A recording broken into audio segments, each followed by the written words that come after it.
নমস্কার, বইবাকম চ্যানেলে আপনাদের স্বাগত। আজকে যে বইটি নিয়ে কথা বলবো সেটি শীর্ষেন্দু মুখোপাধ্যায়ের লেখা আনন্দ থেকে প্রকাশিত অদ্ভুতুরের সিরিজের নন্দীবাড়ির শাঁখ।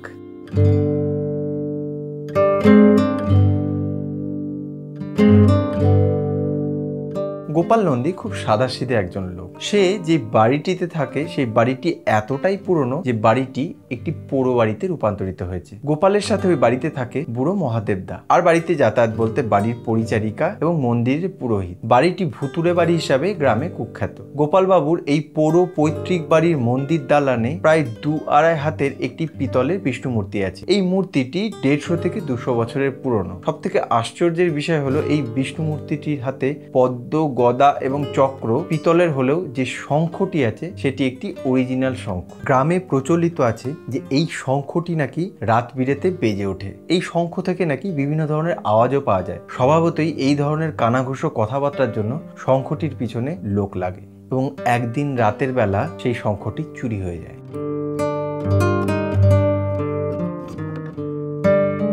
ঘুম থেকে উঠেই মৃদঙ্গবাবু দেখেন যে তিনি মাঝ রাস্তাতে খাটের ওপরে শুয়ে রয়েছেন। কেউ সবজি বিক্রি করছে এক ধারে, তো খাটের আরেক ধারে ভিখারি বসে ভিক্ষা করছে। কি যে হচ্ছে মৃদঙ্গবাবু কিচ্ছু বুঝতে পারেন না। তিনি তো রাতে নিজের ঘরে খাটের মধ্যেই শুতে গেলেন, তাহলে সকালবেলা উঠে তার খাটটি মাঝ রাস্তায় কিভাবে চলে এলো? হঠাৎই কোত্থেকে একটি লরি এসে খাটের সামনে দাঁড়ায়। লরি থেকে খালাসি ইট নামাতে থাকে এবং সেই ইটগুলি সে মৃদঙ্গবাবুর বিছানাতে এলোপাথারি ফেলতে থাকে। ভয়ের চোটে মৃদঙ্গবাবু চিৎকার করে ওঠে। এতক্ষণে মৃদঙ্গবাবু বুঝতে পারেন যে তিনি স্বপ্ন দেখছিলেন। ভোরের আলো ফুটে এসেছে। কাজের লোক রামু তার চিরতা নিয়ে আসেন। ঠিক তখনই তিনি দেখেন যে তার চারপাশে পুঁটি মাছ উড়ে বেড়াচ্ছে। মাগুর মাছেরা তার বইয়ের আলমারির দিকে ছুটে চলেছে। রান্নাঘরে বৈঠকখানায় চিতল মাছ, বোয়াল মাছ ঘুরে বেড়াচ্ছে। মুখ হাঁ হয়ে যায়, আর হাঁ করতেই একটি কই মাছ টপাক করে তার মুখের মধ্যে এসে পড়ে। কই মাছের কাঁটা তার গলায় বিঁধে যায়, আর চিৎকার করে উঠেই তিনি দেখেন যে তিনি তার বিছানার মধ্যে শুয়ে রয়েছেন। তাহলে কি স্বপ্নের ভেতরেও তিনি স্বপ্ন দেখছিলেন?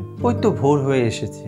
পাশ থেকে ভেসে আসছে মেঘু পাগলার ইংরেজিতে শ্যামাসঙ্গীত। তাহলে এতক্ষণ তিনি স্বপ্নই দেখছিলেন। খাট থেকে উঠতে যাবেন, ঠিক সেই সময় তিনি দেখেন যে তার খাটের পাশে ডক্টর সুধীর ঘোষ একটি স্টেথো নিয়ে ও হাতে একটি স্ক্রু ড্রাইভার নিয়ে দাঁড়িয়ে রয়েছেন। খাট থেকে উঠতে গেলেই সুধীর ঘোষ জোর করে তাকে শুইয়ে দেন এবং তার হাতে থাকা স্ক্রু ড্রাইভার দিয়ে মৃগাঙ্গবাবুর হাঁটুতে ঘোরাতে থাকেন। চিৎকার করেই উঠে তিনি দেখেন যে তিনি তার ঘরে শুয়ে রয়েছেন। গোটা ঘর অন্ধকার। বেশ ভয় পেয়ে যান। তিনি স্বপ্নের ভেতরে স্বপ্ন দেখছেন। আশ্চর্য স্বপ্ন। একবার ঘুম ভাঙতে তাকে কতবার স্বপ্নের ভেতরে স্বপ্ন দেখতে হচ্ছে। তো হঠাৎ করেই সে অন্ধকারের মধ্যে কেউ একজন বলে উঠল, বাবু লাগলো নাকি? তিনি কি আদৌ স্বপ্ন দেখছেন নাকি এটা সত্যি করে বাস্তব? একটু পরে তিনি বুঝতে পারেন যে এটি তার স্বপ্ন নয়, এখন তিনি সত্যিই জেগে রয়েছেন। ঘরে যে আগন্তুকটি তার সঙ্গে অন্ধকারে কথা বলছে তার নাম জগাই। কথা যত এগোতে থাকে উভয়ই বুঝতে পারে কেউ কারোর ক্ষতি করবে না এবং দুজনেই মানুষ হিসাবে ভালো মানুষ। কথায় কথায় জগাইকে বলে যে তুমি যদি চুরি করতে যাও তাহলে আমি শুয়ে রয়েছি, তুমি যা চুরি করার চুরি করে নিয়ে চলে যাও। কিন্তু জগাই জানায়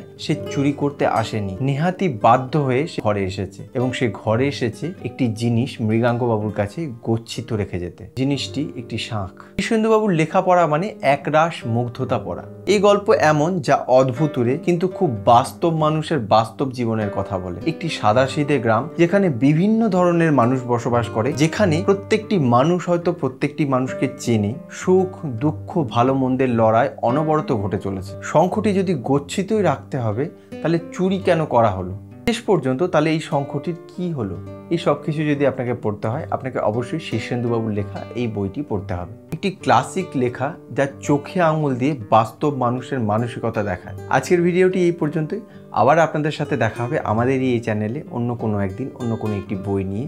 ভালো থাকবেন।